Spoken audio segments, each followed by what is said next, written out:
Hi అండి. నమస్తే. Welcome to Durga Krishna kitchen.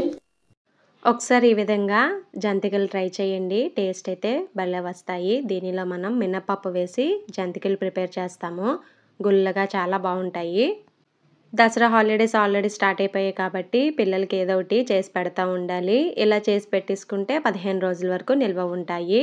చాలా గుల్లగా వచ్చాయండి జంతికలు అనింది. వీడియోలోకి వెళ్ళే ముందు మీకు గనక ఈ వీడియో నచ్చినట్లయితే తప్పకుండా వీడియోని లైక్ చేసి, షేర్ చేసి, కామెంట్ చేయండి. మీరు లైక్ చేయడం వల్ల ఈ వీడియో అనింది మరికొంతమందికి రికమెండ్ అయ్యే ఛాన్స్ ఉంటుంది. అలానే ఛానల్ని సబ్స్క్రైబ్ చేసుకుని పక్కనే ఉన్న బెల్ ఐకాన్ని గనక క్లిక్ చేసినట్లయితే నేను పెట్టే ప్రతి వీడియో యొక్క నోటిఫికేషన్ మీకు వస్తుందండి. ఇంకా లేట్ చేయకుండా ఎంతో ఈజీగా ప్రిపేర్ చేసుకునే ఈ జంతికలు తయారీ విధానం ఎలాగో చూసేద్దాం.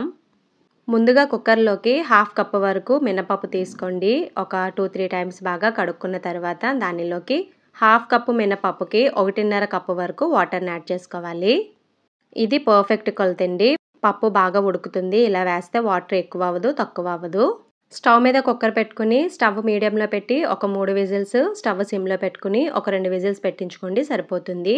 చూడండి మనకి ఇందులో వాటర్ అనిందే లేదు అసలు పప్పులో. ఇప్పుడు ఈ పప్పు బాగా చల్లారిన తర్వాత మిక్సీ జార్లోకి యాడ్ చేసుకుని దానిలోకి కొద్దిగా వాటర్ని వేసుకుంటూ మెత్తగా పేస్ట్ లాగా బ్లెండ్ చేసుకోవాలి. వీడియోలో చూపిస్తున్న విధంగా మీకు పప్పులు ఏమీ కనిపించకూడదు. అవసరమైనప్పుడల్లా కొద్దిగా వాటర్ని యాడ్ చేసుకుంటూ ఇలా పిండిని బ్లెండ్ చేసుకుని ఒక పళ్ళెంలోకి వేసుకోవాలి. తర్వాత ఏ కప్తో అయితే మీరు మినపప్పు తీసుకున్నారో అదే కప్పుతో 2.25 కప్పుల వరకు బియ్యం పిండిని యాడ్ చేసుకోవాలి. తర్వాత దానిలోకి టేస్ట్కి తగ్గట్టుగా ఉప్పు, అలానే 1 టీ స్పూన్ వరకు కారం, దానితో పాటే 1/2 టీ స్పూన్కి కొంచెం ఎక్కువలో వామును కూడా యాడ్ చేసుకోవాలి. ఇక్కడ నాకు వీడియో క్లిప్ అనేది మిస్ అయిందండి. వాటర్ ఏమి వేయకుండా ముందు పిండిని బాగా కలుపుకోవాలండి. ఎందుకంటే మినపిండి ఆల్రెడీ వెట్టగా ఉంటుంది కదా, చూసుకుని వేసుకోవాలి వాటరు. ఇలా కలిపెట్టుకున్న పిండిలో కొద్దిగా వాటర్ని యాడ్ చేసుకోవాలి. వీడియోలో చూపిస్తున్న విధంగా ఒకేసారి ఎక్కువ వేయొద్దు. ఇలా బాగా కలుపుకుని తర్వాత దీనిలోకి బాగా మరిగించుకున్న ఆయిల్ని ఒక 3 స్పూన్స్ వరకు యాడ్ చేసుకోవాలి జాగ్రత్తగా. ఆయిల్ యాడ్ చేసిన తర్వాత కొంచెం ఆయిల్ చల్లబడిన తర్వాత జాగ్రత్తగా పిండిని కలుపుకోవాలి. వాటర్ అయితే చాలా తక్కువలోనే యాడ్ చేసుకోవాలండి. పెద్దగా వాటర్ ఏమీ పడదు మనకి. చూడండి పిండి ఇలా ఉండాలి మనకి. మరీ గట్టిగా కాదు, అలానే మరీ పల్చగా కాదు. మరీ పల్చగా ఉంటే ఆయిల్ ఎక్కువ పీల్చేసుకుంటుంది. గట్టిగా ఉంటే జంతికలు అనేది మనకి గట్టిగా వచ్చేస్తాయి. తర్వాత ఇలా జంతికల గొట్టం తీసుకుని ఆయిల్ అప్లై చేసుకోవాలి. తర్వాత ఇలా రోల్ లాగా ప్రిపేర్ చేసుకుని పిండిని జాగ్రత్తగా జంతికల గొట్టంలో వేసుకుని ఒక బటర్ పేపర్ తీసుకుని వీడియోలో చూపిస్తున్న విధంగా దూరంగా ఇలా జంతికలను వేసుకోవాలి. అంటే మనకి పెనానికి ఎన్ని అయితే సరిపోతాయో అన్ని జంతికలు వేసుకోవాలి. ఒక వాయికి ఎన్ని సరిపోతాయో అన్ని జంతికలు అన్నమాట.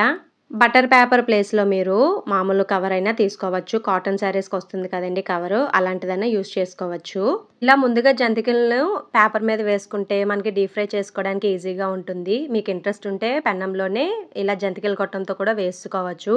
మీరు పేపర్ మించి జంతికలు తీసినప్పుడు ఇలా ఆయిల్లో వేసినప్పుడు కూడా చాలా జాగ్రత్తగా వేయాలి. మీరు పైనుంచే ఫాస్ట్గా వదిలేస్తే కనుక ఆయిల్ అనేది తూలిపోతుంది. అలా కాకుండా కొంచెం నెమ్మదిగా వేయాలి, గారెలు వేసుకున్నట్లుగా. అలా అయితే ఈజీగా ఉంటుందండి. డీప్ ఫ్రైకి ఆయిల్ పెట్టుకుని ఆయిల్ బాగా మరగాలండి. ఆయిల్ బాగా మరిగిన తర్వాత మాత్రమే స్టవ్ మీడియంలో పెట్టి జంతికలను వేసుకోవాలి. పెనానికి ఎన్ని సరిపోతున్నాయో అన్నే వేసుకోండి, ఎక్కువ వేయొద్దు. మీరు ఆయిల్ తక్కువ హీట్లో ఉన్నప్పుడే జంతికలను వేసుకుంటే ఫుల్గా ఆయిల్ పీల్చేస్తాయండి జంతికలు. అస్సలు బాగుండదు టేస్ట్. లేదా స్టవ్ హైలో పెట్టి మీరు జంతికలు వేసుకుని స్టవ్ హైలో ఉన్నప్పుడే ఫ్రై చేసుకుంటే కనుక పైన కలర్ వచ్చేస్తుంది, లోపల అనేది సరిగా ఉడకవండి. జంతికలు చల్లారిన తర్వాత కూడా మెత్తపడిపోతాయి, కరకరలాడవు. ఆయిల్ బాగా మరిగిన తర్వాత మాత్రమే స్టవ్ మీడియంలో పెట్టుకుని వీటిని ఫ్రై చేసుకోవాలి. జంతికలు వేసిన వెంటనే కూడా కదిపేయకూడదండి. అవి పూర్తిగా కలర్ చేంజ్ అయిన తర్వాత మాత్రమే జాగ్రత్తగా టర్న్ చేసుకోవాలి. ఇలా 2 వైపులా మంచి గోల్డెన్ కలర్ వచ్చేంత వరకు ఫ్రై చేసుకుంటే సరిపోతుంది.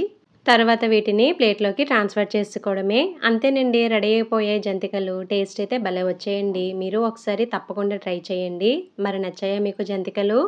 మీకు గనక ఈ వీడియో నచ్చినట్లయితే తప్పకుండా వీడియోని లైక్ చేసి, షేర్ చేసి, కామెంట్ చేయండి. అలానే ఛానల్ని సబ్స్క్రైబ్ చేసుకుని పక్కనే ఉన్న బెల్ ఐకాన్ని గనక క్లిక్ చేసినట్లయితే నా వీడియోస్ని మీరు రెగ్యులర్గా ఫాలో అవ్వచ్చు.